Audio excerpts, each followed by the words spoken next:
The land Rome could not conquer, Caledonia. At the zenith of its power, Rome believed itself invincible. Its legions swept across continents like scorching blades, pulverizing kingdoms, subjugating ancient cultures, and relentlessly absorbing every territory in their path. With every passing decade, a new name was added to the Senate's maps as a Roman province. Gaul fell, Egypt was annexed, Judea surrendered, and the story of Dio faded into history.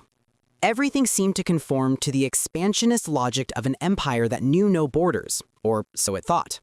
However, in the northern reaches of Britain, a mountainous territory shrouded in mist stood as the sole exception.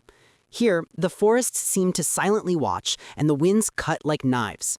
This was Caledonia, the land we now call Scotland. What was it about this rugged country that managed to halt the greatest empire of antiquity? Today we explore the story of the one land Rome could never fully subdue. A fatal blindness of Roman ambition. From its earliest days, Rome viewed warfare not merely as a defensive necessity, but as a legitimate means to assert power, project prestige, and expand its notion of civilization. To conquer was more than just dominating land. It was imposing order on a world the Romans perceived as chaotic. Thus, every new province was celebrated as a moral victory, a testament to Roman reason itself. While this logic emerged during the Republic, it intensified into doctrine under the Empire. Under Caesar, Gaul was crushed. Under Octavian, Egypt was annexed, and Hispania consolidated. In the east, even the Parthians, one of Rome's greatest historical enemies, were contained within well-defined borders. And in the west, on the supposed edge of the known world, the island of Britannia was seemingly swallowed by the imperial machine. In 43 AD, Emperor Claudius launched an ambitious British campaign, leveraging diplomacy with local elites and overwhelming military force. The Romans rapidly secured the south of the island. Entire tribes were co-opted, local leaders granted citizenship, and official positions offered. Within a few decades, southern Britain boasted amphitheaters, paved roads, and public baths, another inevitable Roman success. Then, their eyes turned north. Caledonia was seen merely as the next stage, a mountainous terrain to overcome, a technical, not a strategic obstacle. Its inhabitants were dismissed as primitive, tribal, lacking writing, large-scale agriculture, or central political organization. Rome viewed them as savages who had not yet grasped the benefits of being conquered. Gnaeus Julius Agricola, governor of Britain and father-in-law to the historian Tacitus, was one of the first to lead campaigns into the north.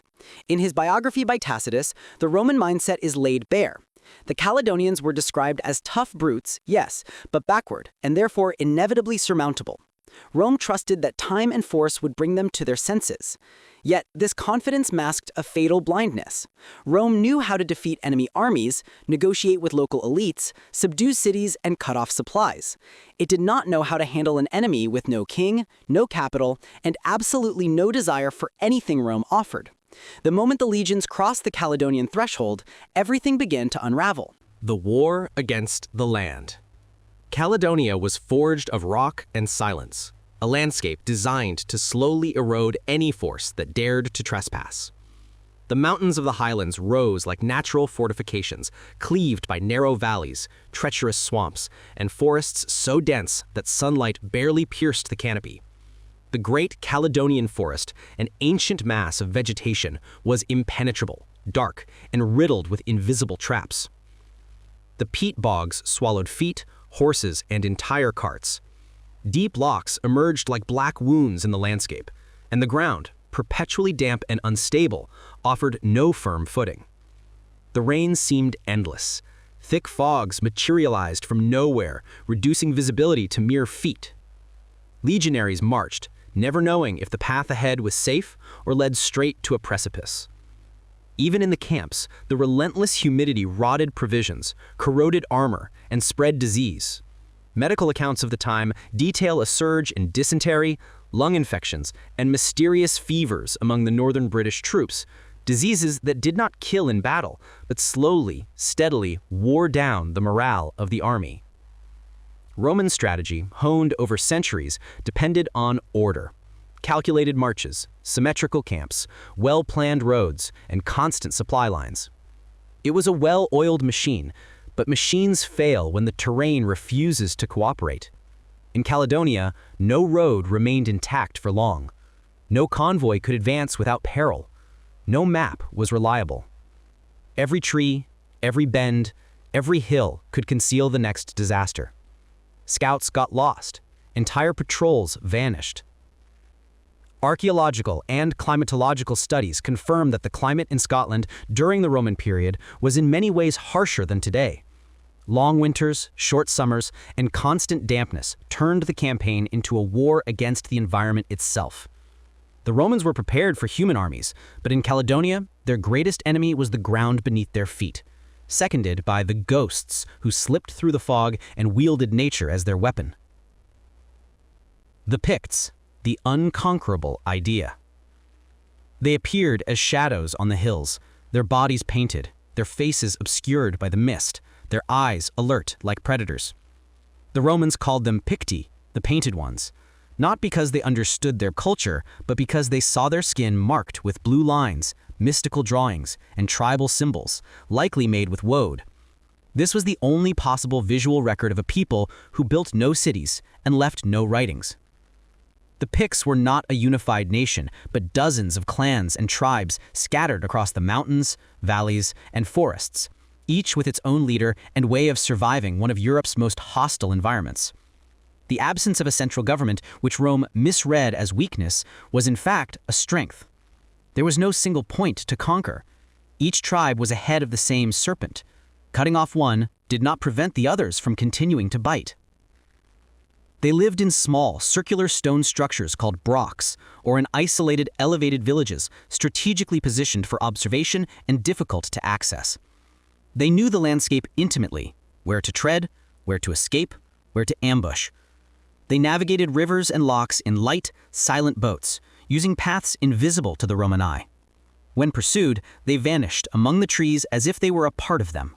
The most profound element of their resistance was their idea. They did not need Rome. They wanted no citizenship, no roads, no Roman dress or language. They fundamentally rejected the imperial model.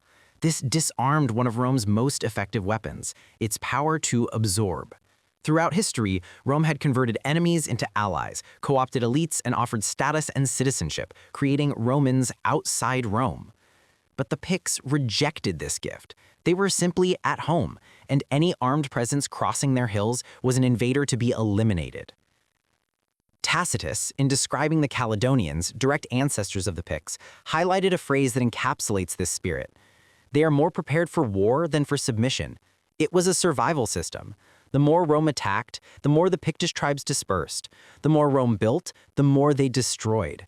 Their resistance could not be extinguished with conventional victories, because it stemmed not from a castle or a senate, but from the land, the forest, and the sheer refusal to kneel. The war of attrition. This philosophy gave rise to a completely different mode of warfare. Rome's strength lay in predictability, organized formations, clear orders, constant advance.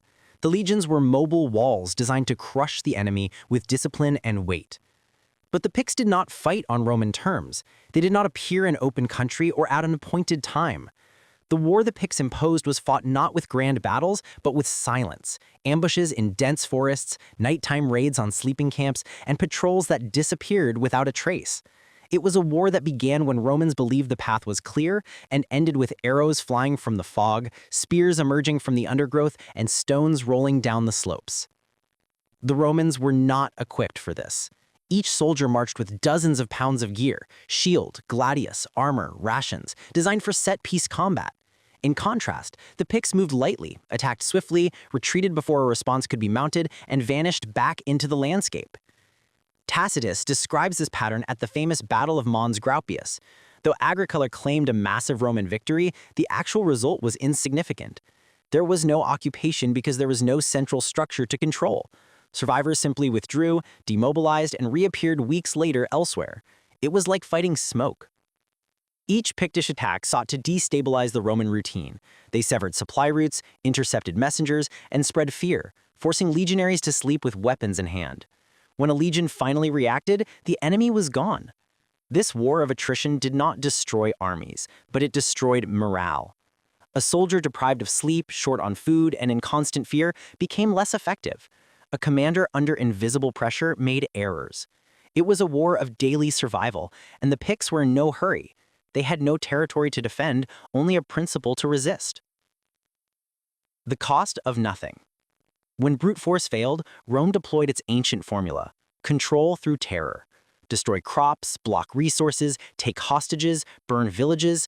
It had worked in Gaul, Judea, and Germania. But in Caledonia, this logic broke. There were no walled cities, no reliance on centralized crops, and no supply warehouses to devastate. The Picts lived in small, mobile communities scattered across vast mountainous areas, surviving by hunting, fishing, and gathering. When danger approached, they simply disappeared, their villages evacuated in hours. Rome, which had always subdued peoples through their stomachs, found an enemy who did not feel hunger in the same way. Even so, the generals tried. They built fortified camps and outposts. In Inchtithil, a massive fort in the Caledonian heartland, archaeologists found over 750,000 iron nails buried, hidden or discarded before a hasty evacuation so they wouldn't fall into enemy hands. The fort was abandoned before completion. Archaeological records tell the same story: construction, attempted occupation, then abandonment. The campaigns advanced but failed to take root. No Romanized villages or permanent roads emerged, only footprints the rain would soon erase. The frontier line advanced and retreated like a line drawn in sand. Controlling this line became exponentially costly. Every soldier required supplies: wheat, wine, oil, equipment, shipped from the south. The further north they advanced, the harder logistics became. Convoys were slow, vulnerable, and constant targets. Even with frequent reinforcements, Pictish raids continued.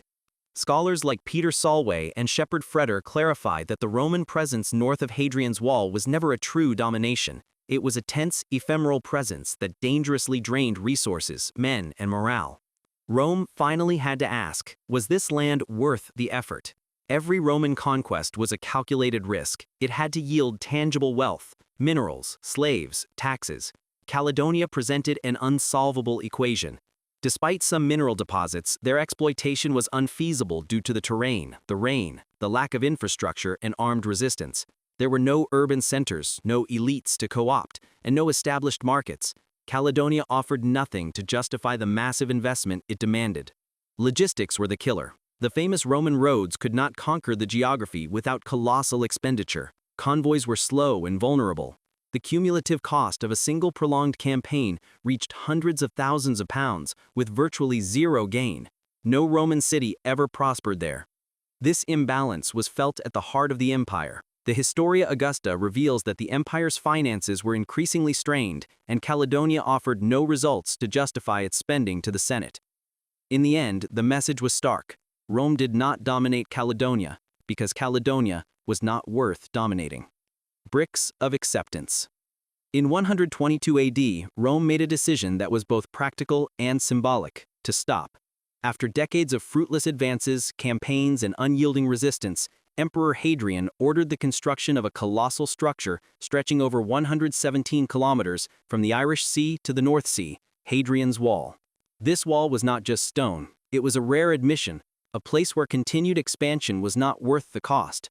Fortified with towers, control gates, and guard posts, it was the definitive answer to an uncomfortable question: how far can Rome truly rule? The Historia Augusta records that Hadrian built it to separate the Romans from the barbarians. It was a physical and ideological boundary, marking the beginning of a world Rome would no longer try to transform, only contain.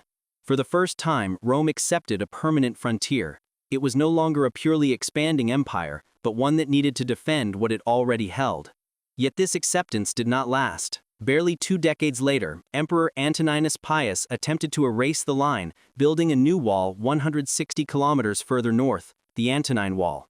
Less robust, built primarily of pressed turf on a stone base, it was a clear effort to regain the initiative. Within 2 decades, the effort failed. The Antonine Wall was abandoned, and Rome retreated permanently to Hadrian's line. This back and forth revealed an uncomfortable pattern. The will to conquer still existed, but the capacity to do so was waning. It marked the beginning of a profound transition from a conquering empire to an empire focused on defense. The last great attempt. In 208 AD, almost a century after Hadrian's Wall, Rome still couldn't silence the north. The Picts continued to cross the border, raiding posts, ambushing patrols, and humiliating the Romans. Determined to solve the issue once and for all, Emperor Severus Adamus, elderly, ill but resolute, mobilized one of the largest forces ever seen on British soil, an estimated 50,000 soldiers. Severus's plan was simple: annihilate. He sought not to convert, build, or negotiate, but to eradicate the resistance. According to the historian Dio Cassius, Severus aimed to subject the entire land, kill all who resist. The legions advanced like a destructive tide, burning villages, cutting forests, and devastating crops in a brutal scorched earth strategy, forcing the Picts into the highlands. But nature once again sided with Caledonia. Troops succumbed to illness, infections, fevers, and exhaustion from endless marches through hostile terrain. Logistics collapsed, supplies failed to arrive. The Pictish resistance simply melted into the fog and returned days later to strike again. Severus himself fell ill during the campaign, dying in 211 AD in Uricum, York, without having ever conquered Caledonia. His sons, divided by rivalry, abandoned the north. The operation ended without glory, without formal surrender, and without any symbol of victory. The last serious attempt to subdue all of Scotland had failed. From that moment on, Rome abandoned its northern dream. Caledonia officially became the one territory the mighty Roman Empire could not dominate.